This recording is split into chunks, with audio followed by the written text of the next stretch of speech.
trying to set things up so nothing explodes. Two, two. Yes. Two, two. Two, two.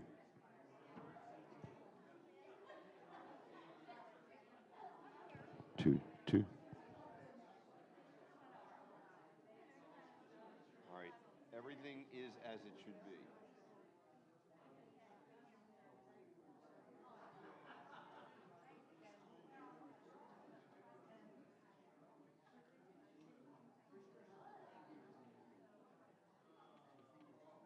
What's your take today? 3-1, 3-5.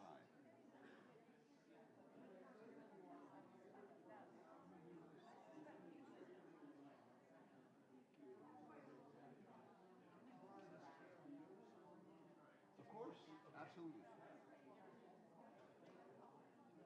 There are more if you need them, by the way. There are more chairs in this back room. Okay, there's a back little room here.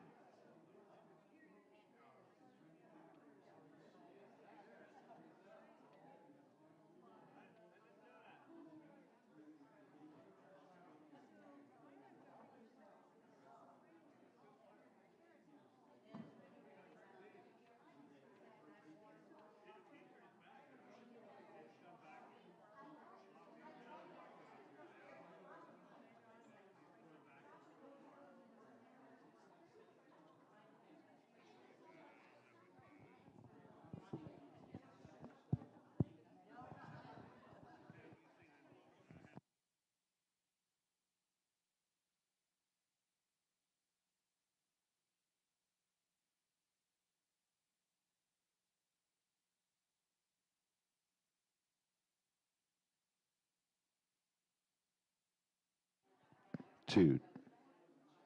Two, two, two, two, two, two, two, two, two, two, two. Two, two, two, two, two, two, two, two, two. Yes, if I talk really loud, if I talk really loud, if I talk really loud, but if I talk like this, 38.5. Wow.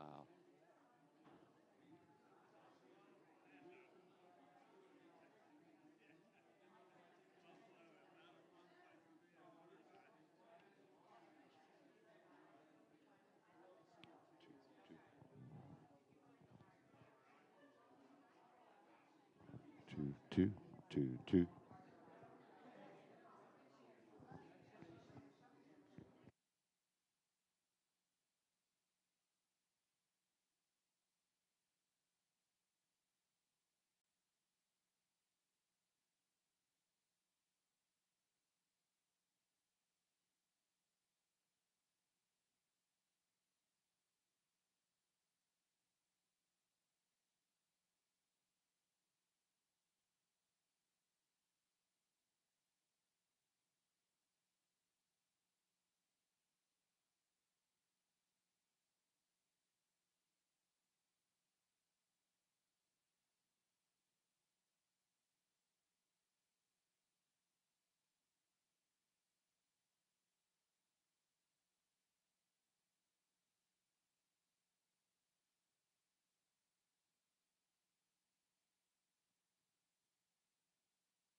morning, church. I'm so glad you're here. We're still getting gathered and set up. I want to make sure you have cookies that our lovely people made to make sure your blood sugar's up. John, we're happy when we have cookies, right? So I want to make sure you got something to eat. We are also going to be sharing with you presentation packets and index cards. So make sure before we start you have a snack, you have a packet, and you have index cards. You have a couple more minutes to get those things. Get a snack, get a packet, get index cards. Ted here in the front has our packets. He's going to come to you. And somebody has index cards. Hey, Peg, are you my index card lady? Peg Melfa. Paging. Peg Melfa. Hey, Peg Melfa. Do you have index cards back there? She has index cards. All right, everybody's getting a packet, index cards, and a snack. I love it.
All right, friends, we are a little behind, so I'm going to jump in and get us started. Welcome. Thank you all for spending your midday Sunday here. I am so happy that so many of you are here, and welcome to those who are online as well. Hi, we're so glad to have you all here, online or in person. I'm here to just introduce things and to kick us off, and I wanted to know, before we began, I want to get a sense of the wisdom that is in this room. So I am wondering if you have ever fixed something in this church or on this campus, would you stand up? If you've ever fixed something here, my fix-it people, see, wisdom already. All right, stay standing, no, you stand up. You're the fix-it people, my friends. If you have ever showed up to help on a project morning, would you stand and join them? Okay. If you have ever served on the board of trustees, would you ever served on the board of trustees? Stand up and join them. Okay, if you have ever served on any committee ever at this church, would you stand up and join them? That's a lot of people, that is. And if you have ever given any money to this church or prayed for this church at all, would you stand up? Okay, see, this is the investment I'm talking about. You all can sit down.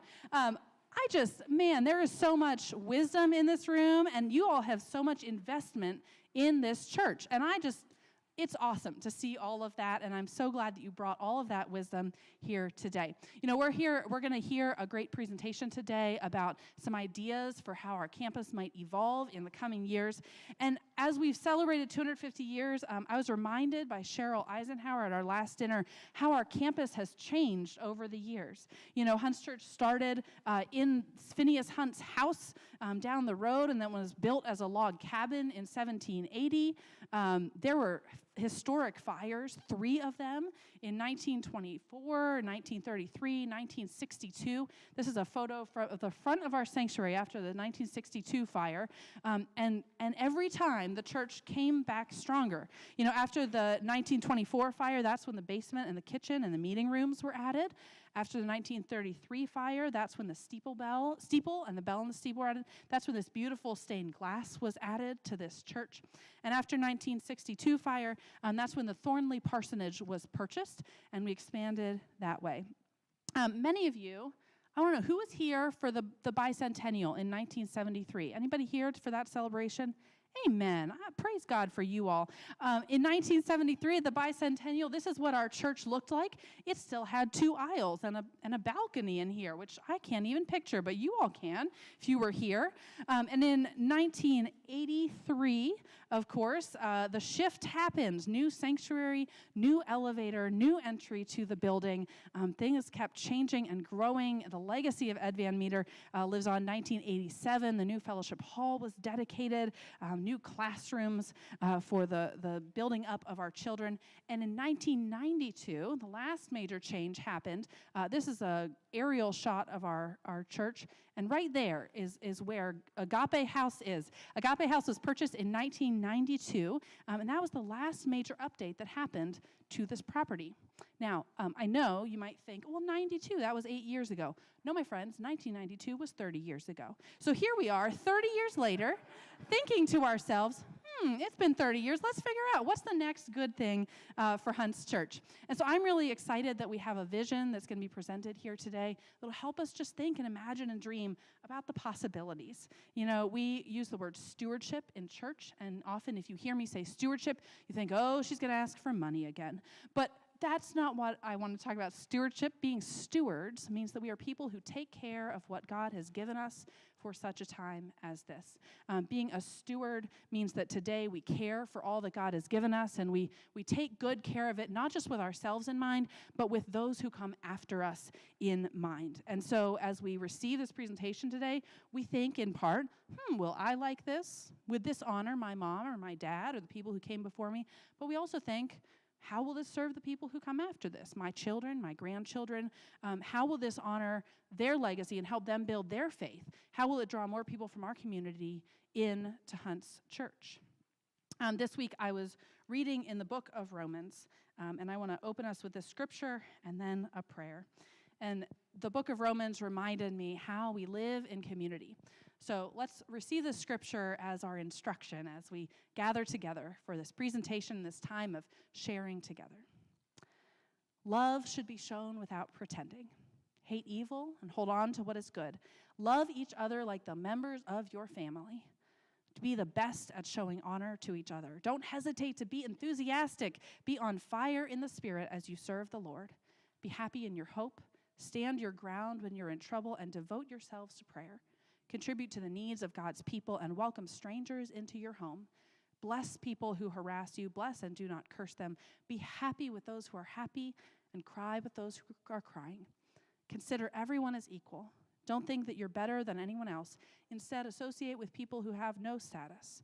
Don't think you're so smart. I didn't say that. The Bible said that, right? Don't think you're so smart. Don't pay back anyone for their evil actions with evil actions, but show respect for what everyone else believes is good. And if possible, to the best of your ability, live at peace with all people.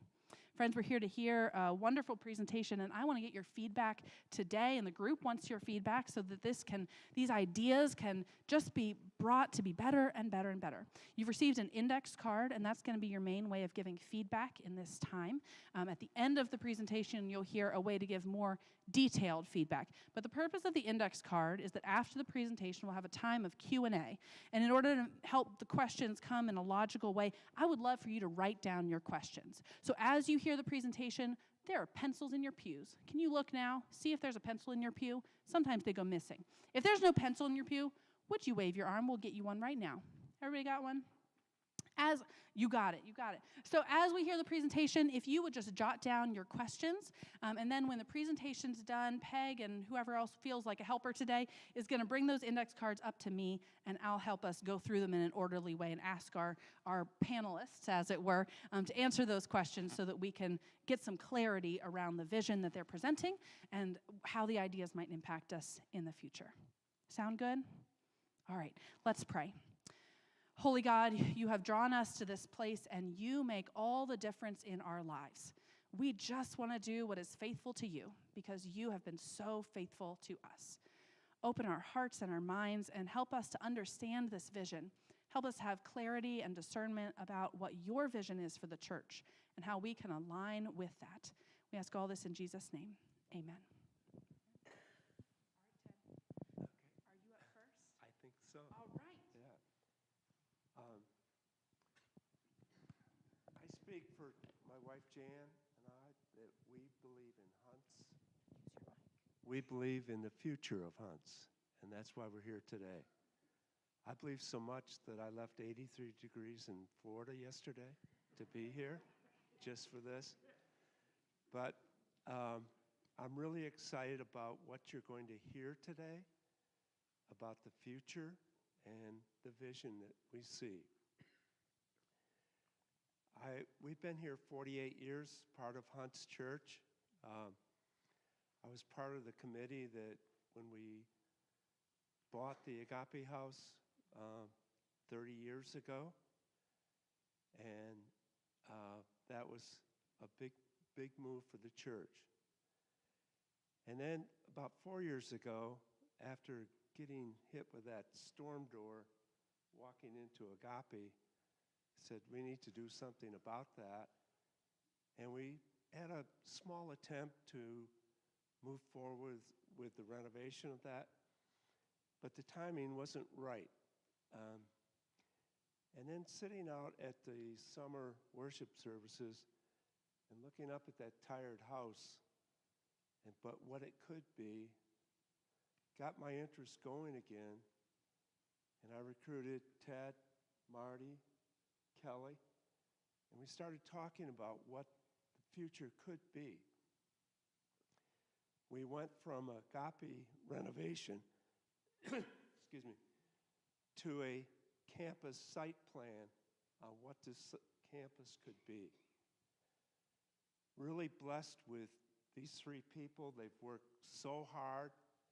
They spent hundreds of hours, literally hundreds of hours, to get to where we are today. The talent with the three of them, Ted kept us organized, kept the reports coming. Kelly with her knowledge of the church, the people of the church, being on the trustees, and then Marty with his expertise, which we're really blessed with, that you're going to see today. So I think that this is a great opportunity for the future of Hunts. Sitting in the service today, you know, it's going to be more than the campus, but it's the missions that can come from what we're going to talk about today and the growth of Hunts and the future of Hunts. So keep an open mind. It's exciting what you're going to see and hear, and appreciate everyone coming today. All right, well, thank you, Roger. Real quick, just to get us started, one of the things that I think is really interesting, and those who are involved in the 250th anniversary celebration, the committees, I give them a lot of credit because the theme they picked is not the theme you would have thought they would have picked. If I'm celebrating 250 years, I'm usually looking back, right? And kind of noting what happened in the past, celebrating the past. But check out the theme they picked, Forward with Faith. And I think that it's kind of cool because while we're doing a lot to celebrate the past, acknowledge the past, the idea is we're not done, right? We got to go forward with faith. And so what the small group of us have worked on is trying to answer the question, what should we be doing today to prepare this church for 20 years from now, 30 years from now, 50 years from now? Reverend Krista went over some of the changes those who came before us made for us to be sitting here today. What should we be doing to make sure that this church is thriving and the mission and the ministry of God is reaching and impacting our community? So that was kind of the why are we here, why have we spent this time, is to answer that question. Going to quickly jump into what we're going to do today. I'm going to talk about kind of what we've done to date to kind of catch you up, and then Marty, who's got like gazillions more expertise in this area than I ever have or will have, is going to walk us through some of the details on the plans, and then we'll talk about how to get feedback to us. Okay. So what we did, the four of us, as Roger said, he kind of recruited us. He's kind of persuasive that way. It got us together to start thinking about what could be, right? Possible vision. What you're going to see today are ideas, right? And we're going to be asking for feedback on elements. So as Reverend Krista said, no decisions are being made today. We're not asking for approval. No decisions have been made. These are concepts for all of you to consider, and we'll talk about the feedback later. But the first step we took was to figure out what restrictions do we have in front of us in terms of thinking about what the future looks like. And I want to talk a little bit about some of the restrictions and what we're doing about them. And this might be easier for some of you to see. This is the slide that's up there. This is the board right here. The first restriction that we ran into is the forest easement. Some of you, a lot of us became much more familiar with the forest easement with the Nature Nook construction because many of us didn't know we had a forest easement on our property, but we found out we do. And that forest easement, as Marty is so elegantly outlining for me, is kind of the most restrictive forest easement you can have. It says you cannot cut the grass, you cannot hold any activities there, you have to let it be what it wants to be, a forest. The only time you could go on to it, or you could walk through it, I imagine, but the only thing you can do to it was address a dangerous situation, like a tree branch is kind of broken and may hurt somebody walking underneath. I don't know about you, but that takes up a lot of our lawn right there. So we've been cutting the grass. We probably didn't know better, I hope, but we do know better now. So that was the first restriction. It's like, oh my, that's not ideal, is it? So through the Wittenbachs years ago had offered to take this easement and put it on their property if the county, Baltimore County, would allow it. That never happened, not because we didn't try. It just never got all the way done through all the steps that need to be taken. Well, the Wittenbachs, fortunately, maintained their generosity and said, you can still put it on our property. So we're in the process of getting that easement transferred over to their property. It is a bureaucratic process, like you can imagine land use and all that great stuff tends to be. So it'll probably be a few more weeks or months before that happens, but that should happen. So hopefully that lawn comes back to us that we actually didn't have, although we were using it. So that was the first big thing that we kind of had to address. Second was, when we bought Agape House, it's zoned, it was a house, right? So it was zoned like a house would be zoned. So the question is, what can we as a church do in that building? And, questions like, can we hold meetings there? I know we do, but can we, right? By how it's zoned. Can we, outside groups, hold meetings there? Can we create a youth center there? So those are some of the questions that we had to get answered.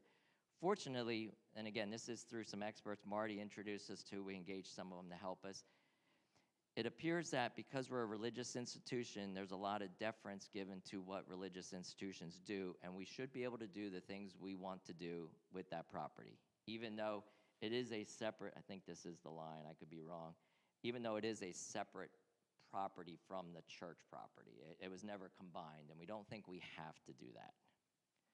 Okay, so that was some of the, you'd be surprised, all the twists and turns that answering the questions, what restrictions do we have, kind of, we went through a process to address that. The next step was, this church has talked many times in the past about what things they were considering doing with the property it has. So we said, we don't need to reinvent the wheel here. Let's look at ideas that were generated in the past. Can we utilize some of those, incorporate some of those into what we think is an exciting plan going forward, and add elements that may be new? Okay, so a lot of what, some of you who are involved in some of those past attempts, what you're going to see, you might think, oh yeah, we talked about that. Well, guess what? It was a good idea then. It's a good idea now. Let's consider it again. So we've been spending a lot of time kind of coming up with some different ideas, pulling in sometimes Reverend Chris in the conversation, Kelly Younger, Trish on the preschool, Chase a little bit on choir. So kind of thinking, pulling in some different folks for different conversations along the way. We've come up with some ideas for you to consider. Today we're focusing on kind of the physical property. There's a lot of ministries and missions this church will do in the future. That's kind of not our focus today. We're thinking more of the physical property and how it can support what we do today and what we hopefully will be doing in the future. So again, I encourage you to, as Marty goes through these elements, focus on kind of the concepts, and not as much on kind of like, is that room big enough? I don't know if that hallway is going to really work. If you like a wide hallway, then like the concept. When we get into the kind of the design and all that, that's when you kind of figure things out, right? So don't let the details stop you from kind of liking or disliking, as the case may be, a concept. Okay, so if you can keep that lens on today, I think that'll help us walk through this. I had like some notes to talk about how skilled and the expertise Marty has. I don't know where they are with handing everything out. Somebody here might have my notes. I don't know. But let's just say Marty kind of knows this stuff. His company, Zola Companies, has been taking older buildings and finding and bringing new life to them. At that Rockland Grist Mill development at Old Court and Falls, his hand's there. I think you've done Ivy Hotel, which is, if you've seen anything on that, it's just incredible. The Baltimore County Jail turned into office use, which kind of makes me think of the Hotel California song, like if you check in, can you get out? I don't know. So be careful about how long of a lease you sign if you're looking for office space there, maybe. I think he did some work in a Baltimore City Jail kind of being, or a Baltimore City Courthouse or post office being fixed up. So just has spent a lot of time in old buildings bringing new life to them. So we're blessed that Roger was able to convince him to come on board and to help us kind of create order out of chaos, if you will, on some of our ideas. So I'm going to turn it over to Marty to walk through this stuff, and then at the end I'll come back and talk a little bit about cost and next steps. I didn't advance this slide at all. There we go. Yeah, right there. That's my understanding. Yeah. Well, I had two things at once. Take me back. There you go.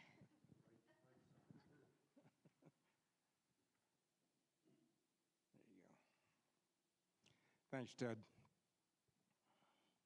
I'm so happy that Carissa covered my first point, and that was that a lot of you have put a lot of sweat, time, and energy, money into fixing these buildings up and helping the church mission along, and I want to be very sensitive to that and assure you that none of these ideas are in any way a criticism or a lack of respect for what you've done.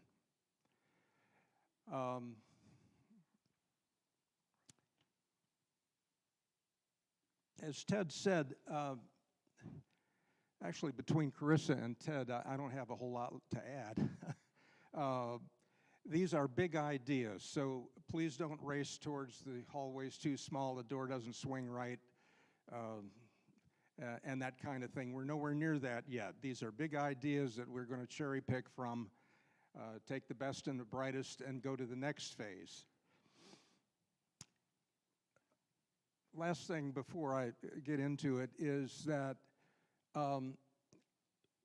we all have our areas of expertise on the committee, but it was clear that we should bring in outside experts to help us along the way with this most important phase of generating ideas. So we've retained 5 lawyers, architects, engineers, and those kinds of people, one of which was Gordon Frank. Everybody may know Gordon, who's retired to Oxford and enjoying life, I guess. Gordon was instrumental in confirming that, in fact, this half an acre of Agape, the easement is still in force, notwithstanding a really concerted effort in 1995 to transfer that easement to Rogers' property. It never got done. It got all the way to recording, and then there's no record of it. I think Carol Skills ran into this when they located the Nature Nook, which was intended to go back in here somewhere, I've heard. And they were told, no, it can't go there. And that's what started this whole thing. So getting this transferred, which is no longer allowed, by the way. It was allowed 20, 30 years ago, but it is not allowed anymore. And the only reason the county is considering allowing it to happen here is that we got this close and then something happened and it didn't get to the finish line.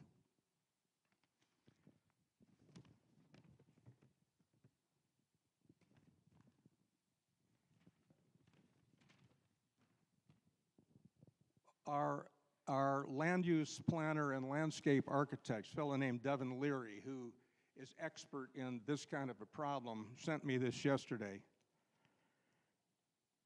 I've had the proposal with Baltimore County reviewed by staff, and it was well received. I cannot guarantee approval, but I have a high level of confidence that the variance will be granted. And we should know within a month. They claim we're at the top of the pile. So because of that, we decided to assume success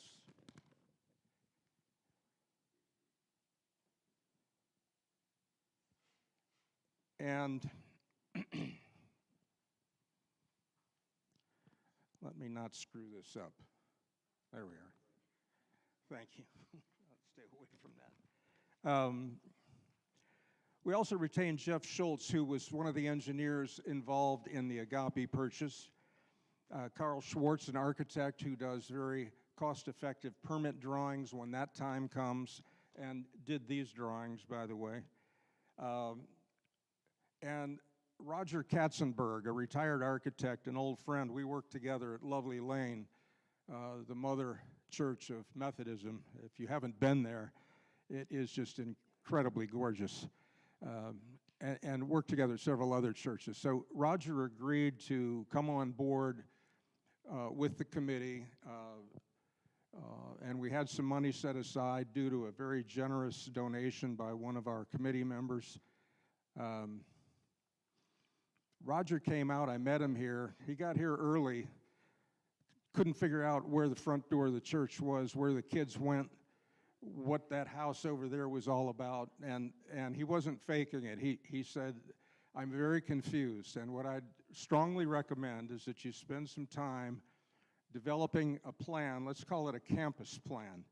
You have that land, you have that house, you have this lovely church, one of the most historic churches in Baltimore County, as you know. And with Roger's help, we generated a site plan that has more of a campus feel to it, rather than, has anybody experienced going into Agape through the back door, getting caught in the screen door, bumping into the little tiny wall when the front door is locked? So he said, well, why don't you go in the front door? And I said, well, that's a good question. I don't know. Just don't do that. So the central theme of the land use is more of a campus, inward-looking campus feel, if that makes sense. He also mentioned that he couldn't, as he drove up, he tried to see the church. He got hung up at the intersection down there, and he saw the gazebo and the jungle gym, and then he saw the Methodist icon on the wall. He figured he was there. He made the mistake of going down Joppa, and he kind of looked out his window, and he was already by it. Couldn't see it there.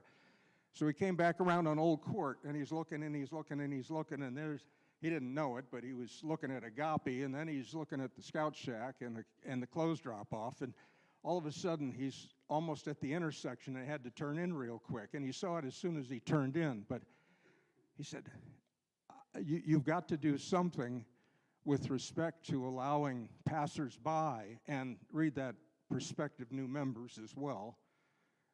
You've got to show this place off. You can't see it. So that was kind of a fundamental concept that has caused us to suggest that the Scout Shack, a little heavy-handed, the Scout Shack, the trash corral, and the clothes drop-off be relocated or recycled somehow to allow the vista of the church to clearly be seen from Old Court Road.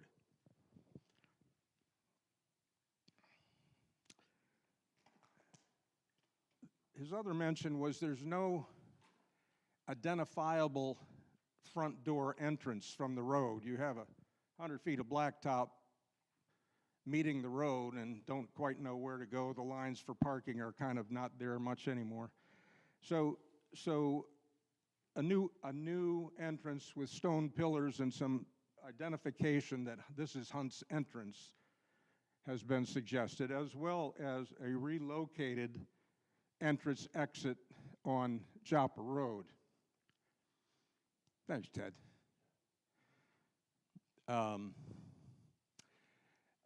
With a motorized gate so that we don't encourage people just cutting through the church. Handicapped parking in front of the church, a pull-off, that kind of a thing. And a brand new concept here is at the end of the parking lot, which has been extended on this drawing about 50 feet into the green, with a roundabout and parking in front of Agape, so that functions, and you'll see the Agape plan. Agape because the church is full, by the way, between the sanctuary and the church use and the very, very successful preschool. There's nothing left here in these buildings, so let's use Agape as kind of the theme of that. New sidewalks bordering the parking areas and so forth. New handicapped entrance to Agape.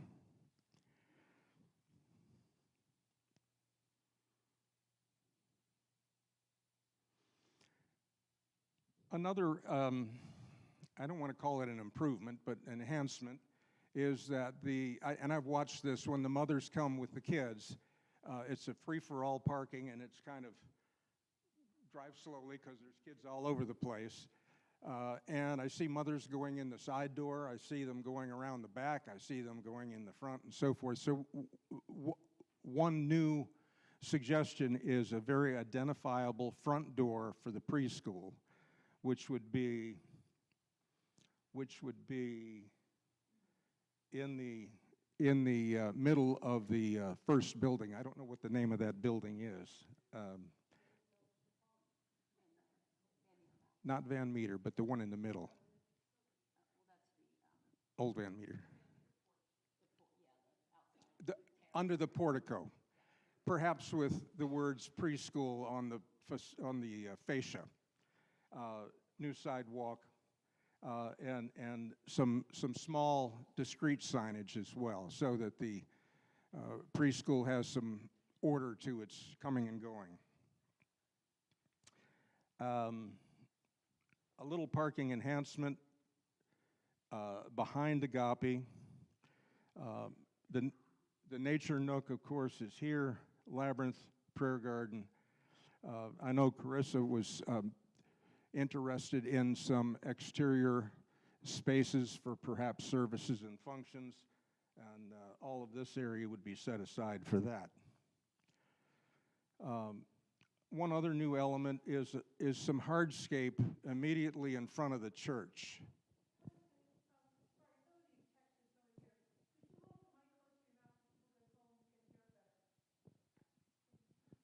How's this? It's as if a shadow of the front of the church flopped over on the ground, and that was a little bit of hardscape for an area surrounded by landscaping and benches and things, kind of an outdoor space to congregate before and after church in nice weather. The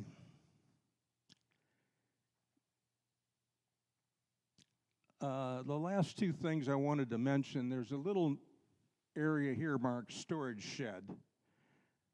We have some plans, which you'll hear about next, for the use of the now garage of Agape. And that shed would be designed to hold all the materials that are currently in the garage. And lastly, I do see some gray hair in here today. Not that this last item is selfishly motivated, but my dad's service was in here in '82, and our son Matt in '11. Lone and I are not that old, but we're thinking about life's end game, and there is no place currently at Hunts for us. We were married actually at Towson Methodist, and they have a lovely columbarium. So we've added a concept of a columbarium for those of us who want to spend at least our physical remains, want to remain here at Hunts in perpetuity. There's been some difference of opinion on where such a thing might go. Right now, I've popped it here behind the labyrinth. There are a number of other areas where it could go, but it's a new concept, and we'll want to ask your opinion as to whether you might even have some interest in joining us here at Hunts in perpetuity. So let me break with that, and I know there'll be plenty of questions, and I'll follow up with you after Kelly finishes discussing the suggested improvements or changes in the church building and Agape House.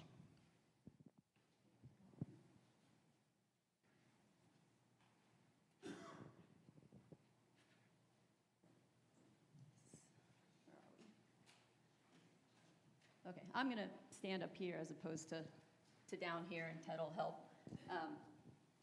Right now, we're looking at the interior of the church building, and some of the things you're going to hear of our ideas and what we have thought of for the church building. You might think, oh no, if you're changing this room, where is it going to happen? So hang tight, because when we move over to the Agape House, some of those questions will be answered for you.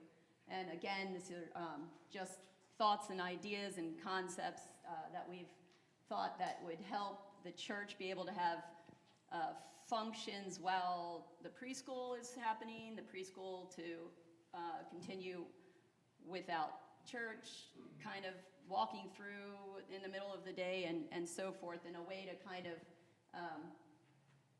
have it still successful in one building, but maybe have our own areas where it's not just a mix of church to school to church to school to church to school, which is kind of where it is now if everybody's walked around downstairs. So I'm going to start at the entrance to the church, And right now, when you come in to the front door and you walk past the elevator and the coat room, you get in this really narrow hallway, and there's what some might know is there's a resource room on the left-hand side, and there's the bicentennial room on the right-hand side.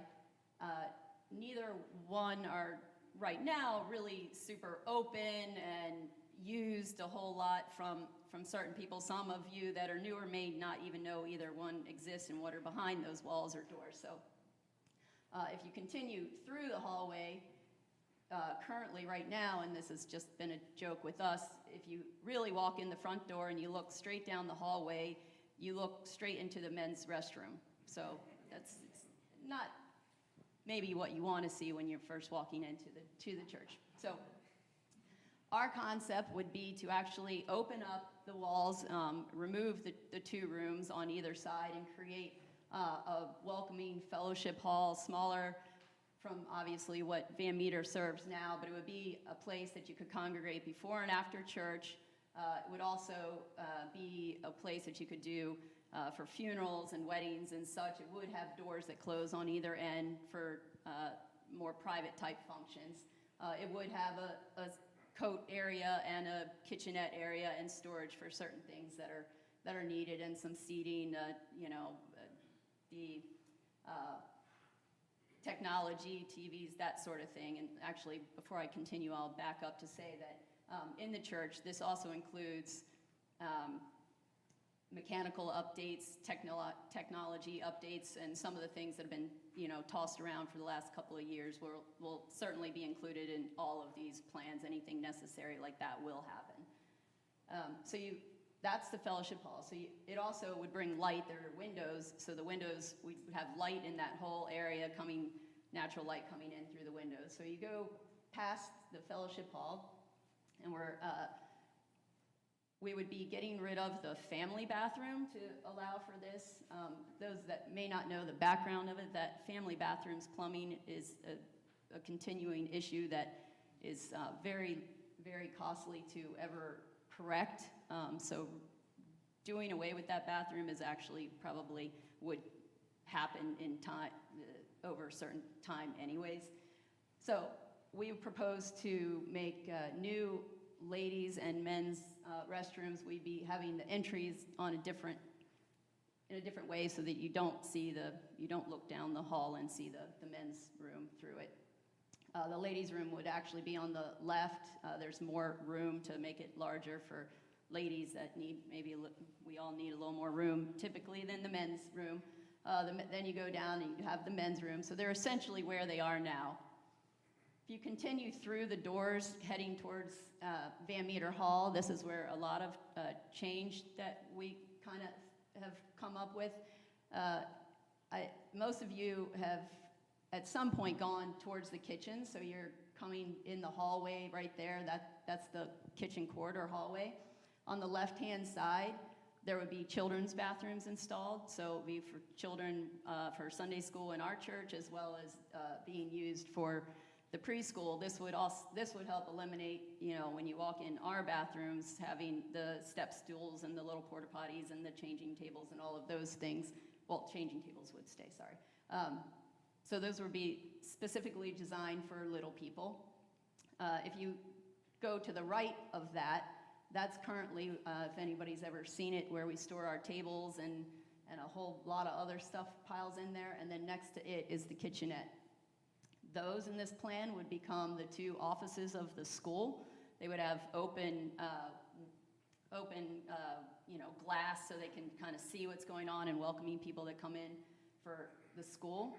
Across from it are essentially the same two classrooms that would be reconfigured to have the entry of the school that Marty was talking about, where they kind of come in. It would have a specific entry for the preschool right there. So they essentially would come in and see the offices, be welcome any visitors. It kind of, right now, when they come in Van Meter Hall door, the offices are all the way on the other side of Van Meter Hall, if people might not be aware of that. So there's no way to welcome people coming into the preschool without walking through Van Meter Hall and greeting them at that door, and there's no real entryway to the school. We'll go back over to the green, and if you haven't noticed yet, the green is essentially school, but also some shared area. Well, that's to kind of differentiate, so we can see in the blue is predominantly church. If we're going back through the kitchen corridor, we have currently what is the adult ed room and the choir room. Those would essentially become classrooms, as well as preschool rooms for the younger preschool. So it would be church and preschool shared rooms. The kitchen storage area would become preschool storage. The kitchen remains the same. So if you're coming back out and we're going into Van Meter Hall would be opened up. All the classrooms that are along the far wall would be gone. We would not have the accordion door anymore that we'd have to break down for functions. All the natural light in the windows would come into Van Meter Hall. The area where the stage is right now and currently the school office, those areas would be reconfigured for the choir room, kitchen storage, kitchenette, and other storage that's coming out from some other areas that we've reconfigured. People were kind of looking at it, wondering kind of the size-wise thing. Van Meter Hall essentially stays the same size as it is when the walls are taken down and all of the preschool stuff is pushed against the wall, for example, during the turkey dinner. So we don't lose space for those sort of functions. It does wind up wider and a little less long than right now. It's the other way around when the walls are opened up. So that's kind of the concept of our ideas for the church. So now we're going over to Agape House. We're gonna, our plan is to really utilize the building that we've had for 30 years that essentially is very underutilized. There's so many possibilities with it. We talked about coming in from the entryway, so we'll get there when we go to the first floor. One of the important elements in order to kind of create this whole campus-wide thing is for everybody to be able to access and get everywhere they need to go. So a large element of Agape House is to install an elevator that goes on all levels. So when people are utilizing Agape House for all the different purposes, everybody will be able to get everywhere they need to be easily. So the elevator will be installed. Essentially, and I won't go into a lot of detail, but essentially the basement will be storage, but it'll be in a really organized way where everything actually has a place. So for instance, the items that are coming out of the resource room, minus what's needed for Sunday school over here, we'll have a very organized, dedicated area in the Agape House basement, as well as many other functions that people have stored. And some of you that are in the behind the scenes of Hunts, if you went in every room of this church and Agape, there is stuff everywhere, all kinds of stuff in every nook and cranny. And so our idea is to really have an organized way that everything has a place. So that is essentially what would be in the basement. We also have a big work area for projects. The shoebox project, or the food for thought bags could happen there. Those sort of things, big mass mailings and everything else. So there would be a big work area down there. Now we're on the first floor. So we're coming into the actual front door that comes off the lawn for the new proposed idea of the drop-off that would be also wheelchair accessible. Because you're coming in that door, Beth's office, to welcome everybody that comes in to, which she's usually it, would be the first thing that you come to, with sort of a wider opening and just a welcoming way to get to Beth when you first come in the Agape House. When you walk straight through, that's where you'll see the elevator. That's currently a coat closet and a little other space. The bathroom would be ADA accessible. It's basically where it is now, larger. The other kitchen area would still have a kitchenette and the storage, everything that's currently there, just kind of reconfigured in a different way. Currently, where Beth is would become Reverend Carissa's office, essentially the same. The area right now that some meetings take place would become more of an informal meeting area for different groups that, like maybe the men's group that want to meet, or the ladies' fellowship. I know they eat a lot, and not eat a lot, but often have food when they get together.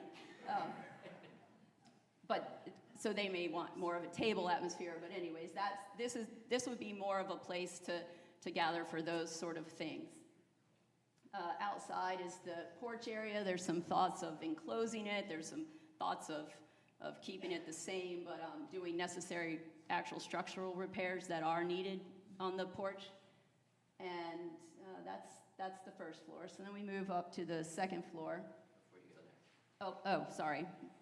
Forgot one thing. So the current garage is proposed to be a youth center. The youth center would not only be a place for mid-highs and senior highs, it would be for scouts, it would be for any future youth activity at all.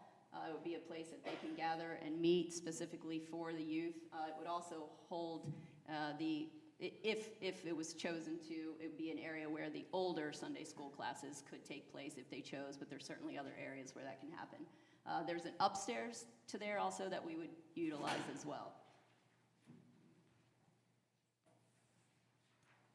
Going up to the second floor, and I know a lot of you have never been on the second floor of Agape House. It's tons of space.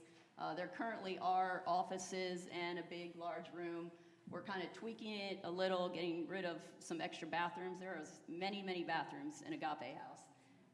So we're really making them where there's enough for everybody and they're ADA accessible, but kind of getting rid of the excess bathrooms and reutilizing that space for other things. So this would be the large meeting room. Currently, essentially the same thing that happens in the first floor of Agape House currently.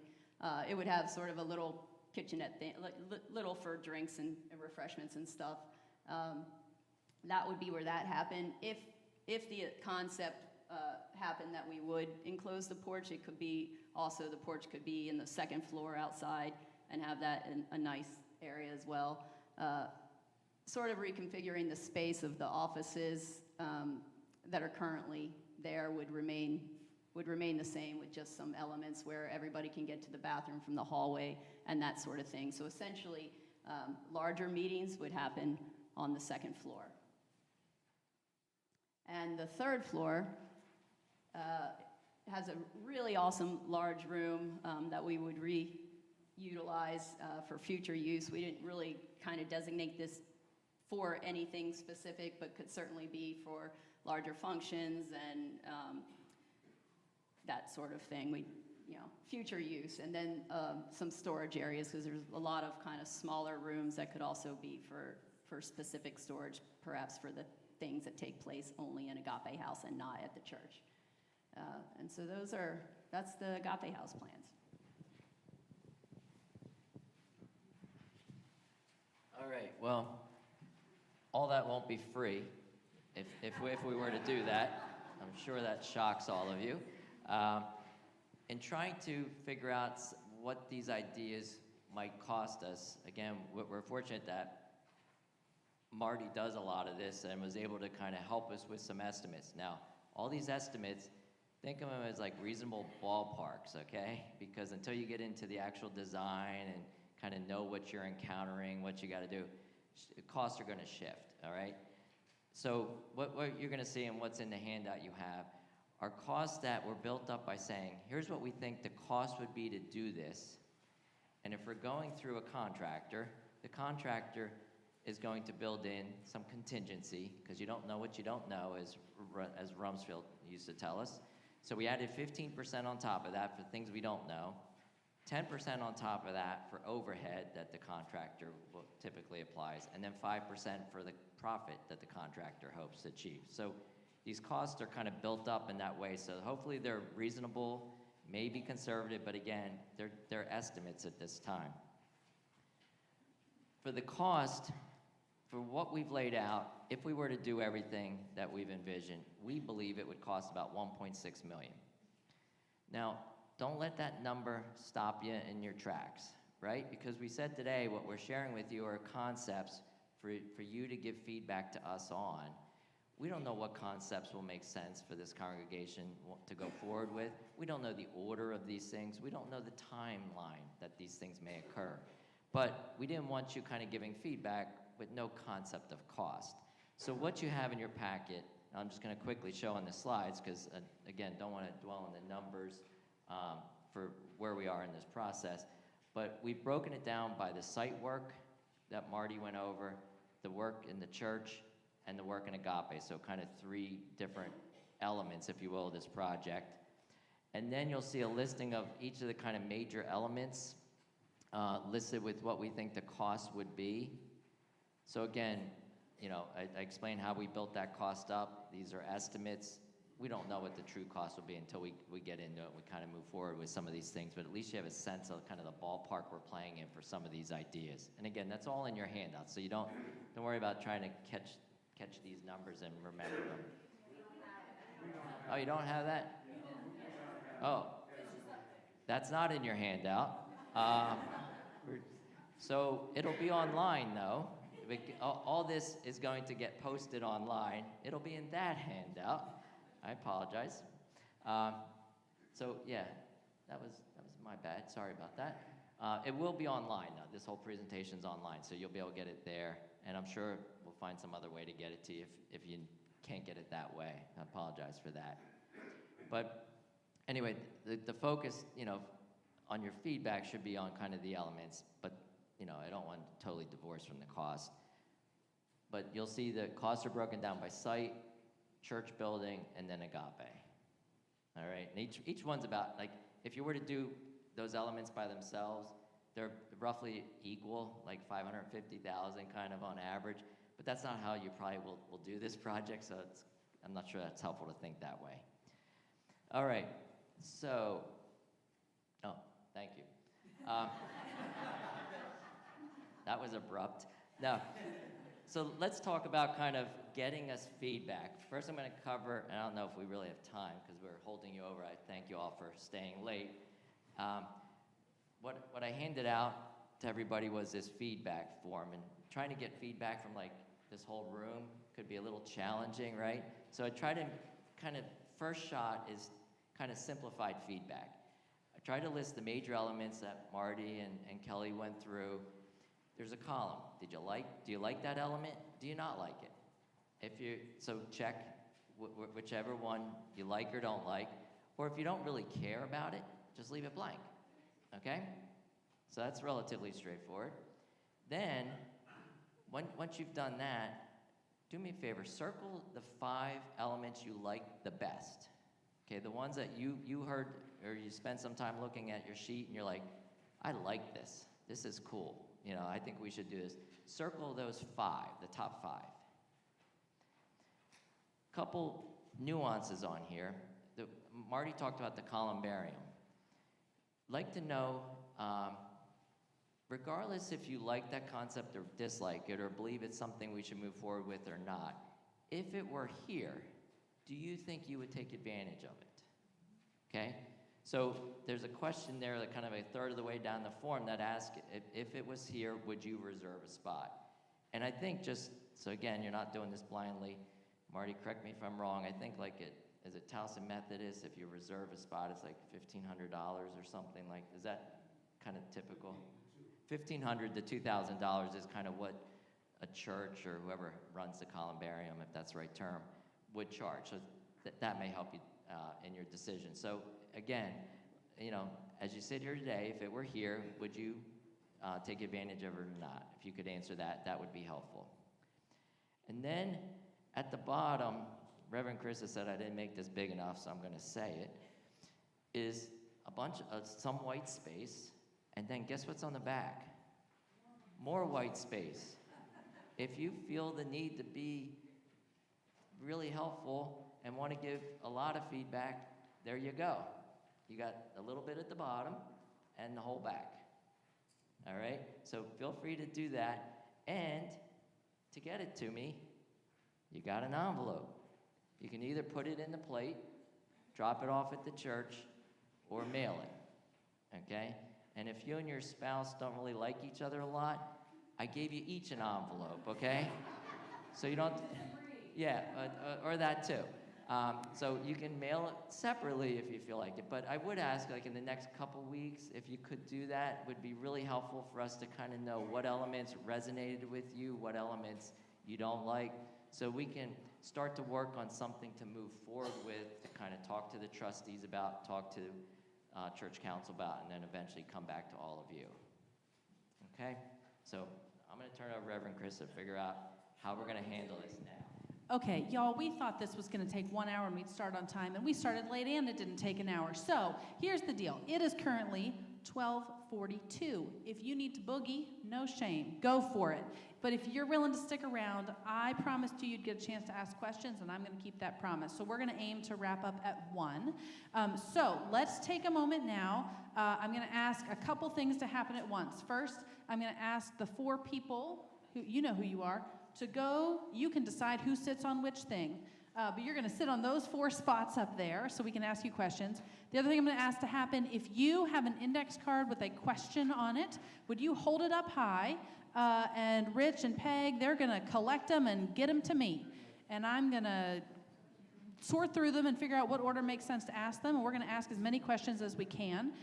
Any questions that you asked today that we don't get to today, or that I look at and I think, whoa, that's way too complicated to answer today, we're going to put an FAQ on that webpage. And so we're going to make sure that all of that's written down. So we do answer these even if we run out of time today. Thank you, Rich. Chase, would you lead us? There's more. As people write their questions, Chase, would you lead us?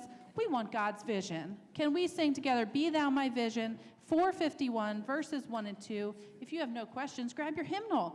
451, just verses 1 and 2. Thank you all for coming so much. And if you have questions, get them to me as we sing together.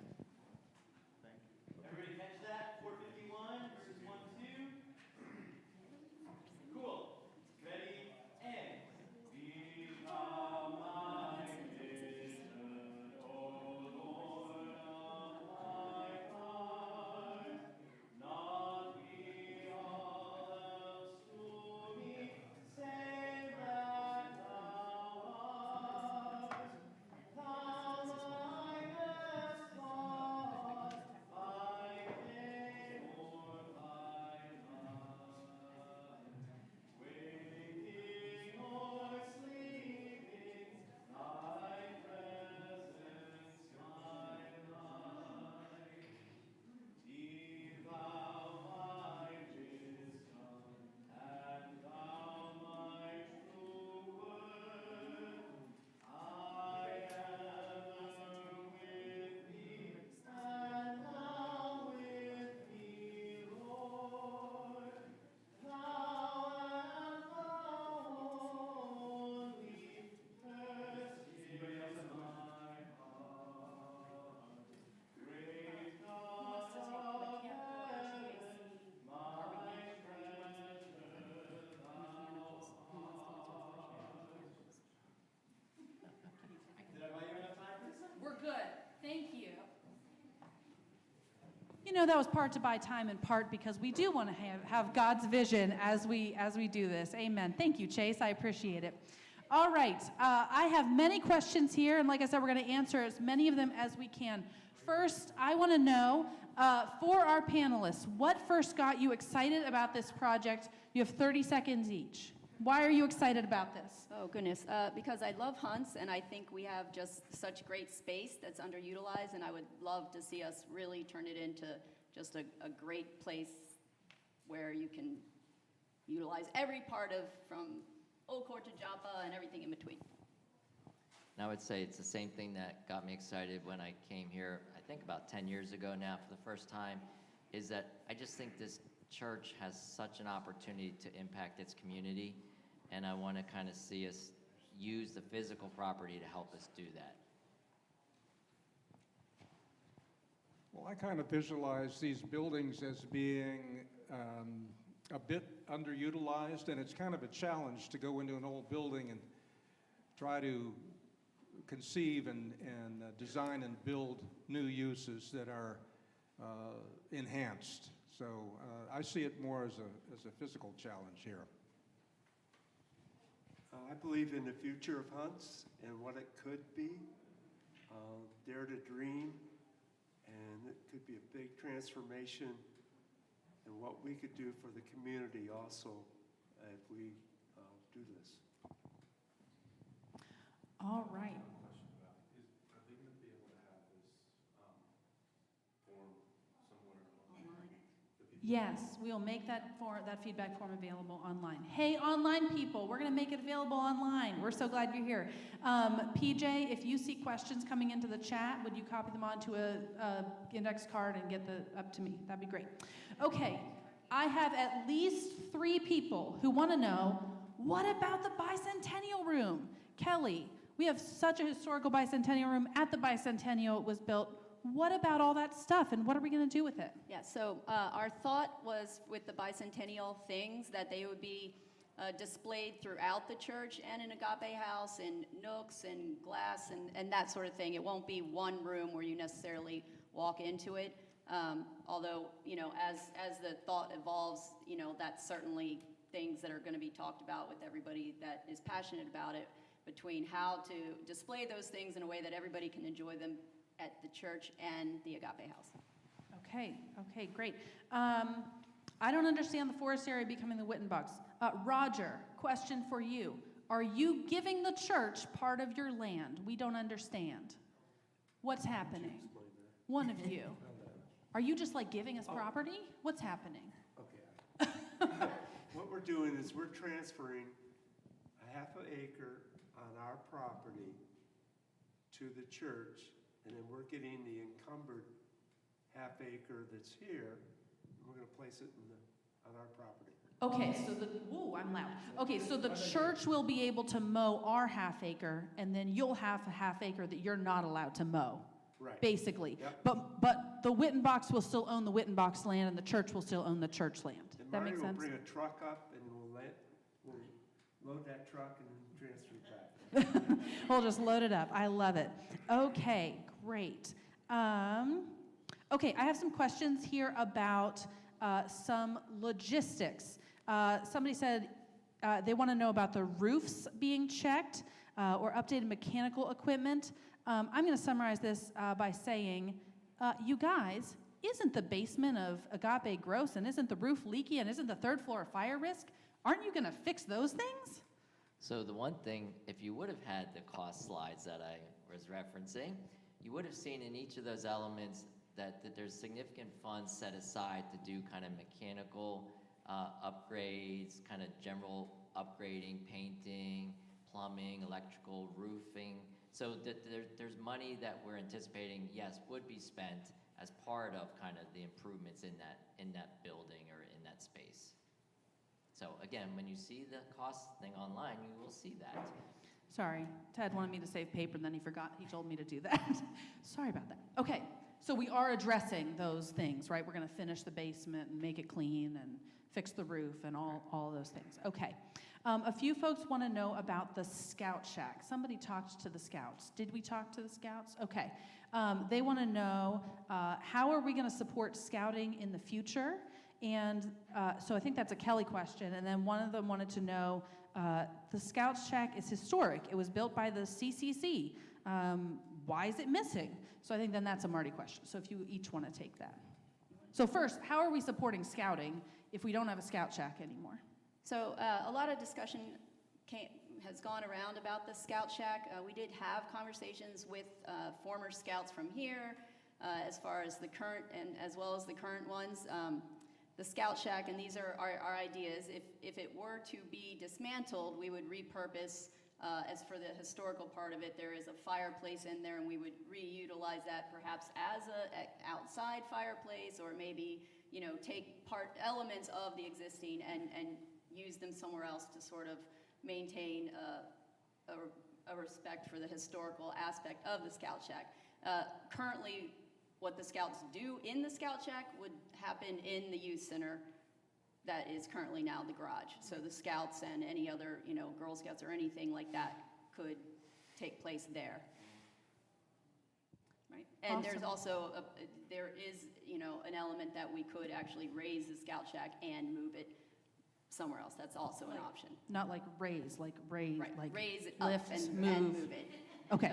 So, did you have a follow-up to that? Yeah, there is on the outside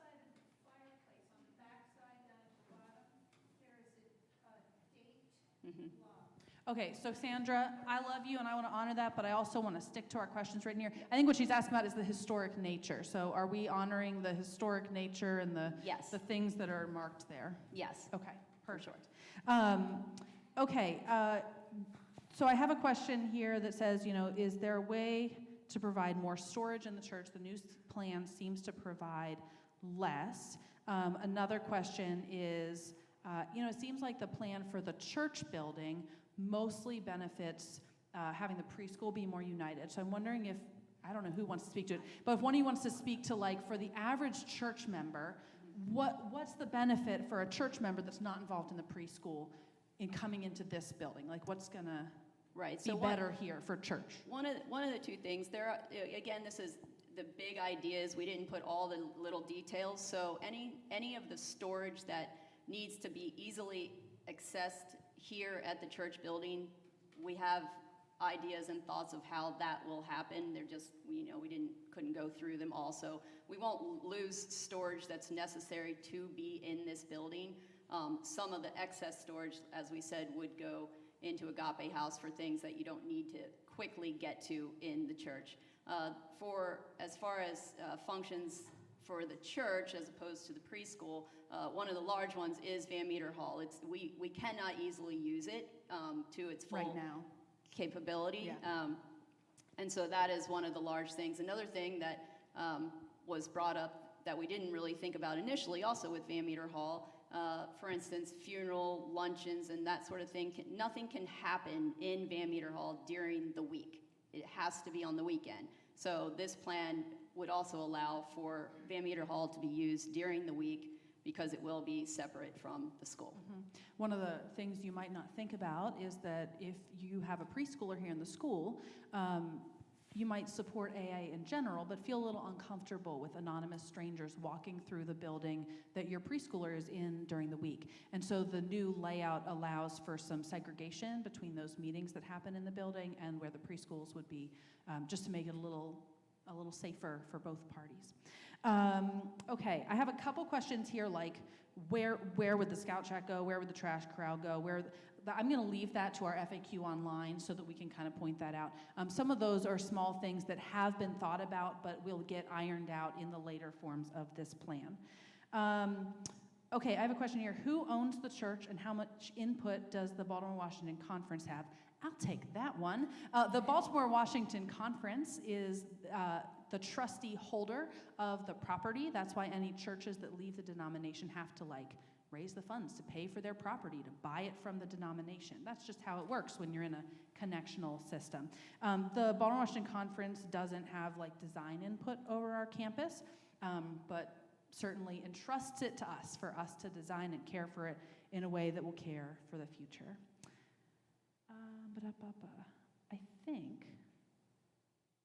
Okay, those are all the big ones that I see, and we'll, like I said, all these questions, I'm keeping these cards, and we'll make sure that the FAQ is posted online. Last question, I want to hear from each of you. If you had to prioritize, which elements do you feel would draw more people to our church? If you had to prioritize, which elements do you feel would draw more people to our church? Go.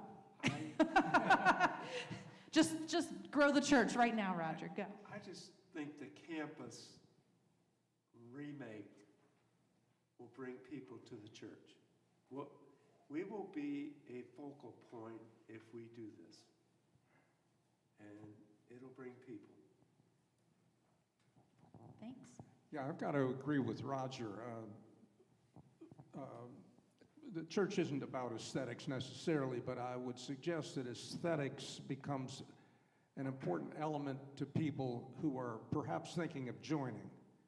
And we've got such a diamond in the rough here, but you can't see it. You can't get there. You can't use Agape. I mean, there's so many simple things that we could cure that would make the church property, I think, much more attractive and functional. So. In the building, I don't remember when, we were sitting on the roof and the end of the world was this arch right here. But I seem to think that in the old days, the ground floor of this church was open. They're very pretty fluted cast iron columns holding up the sanctuary here.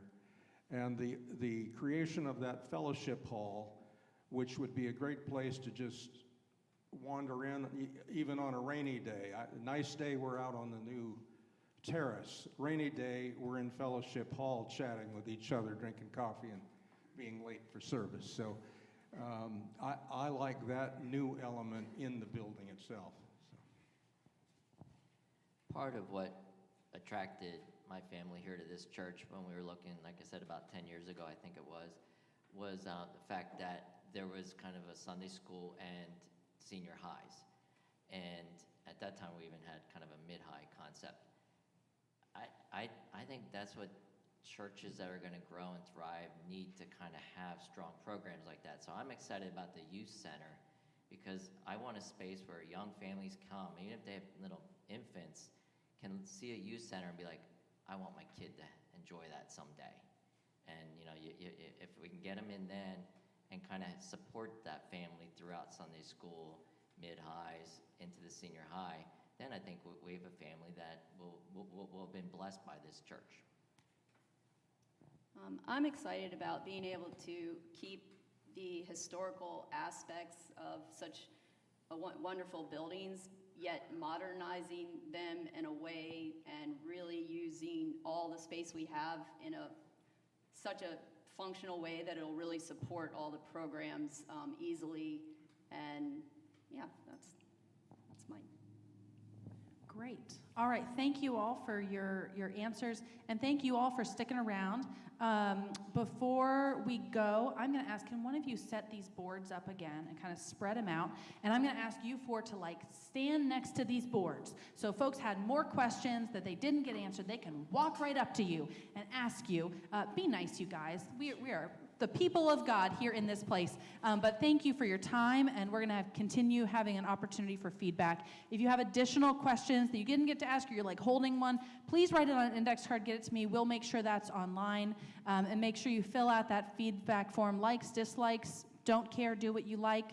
Are you going to come to the columbarium, et cetera, et cetera. Make sure you fill that out. Get it back to us within 7 to 14 days because we want to make sure that we hear back from you promptly so we can continue developing these ideas.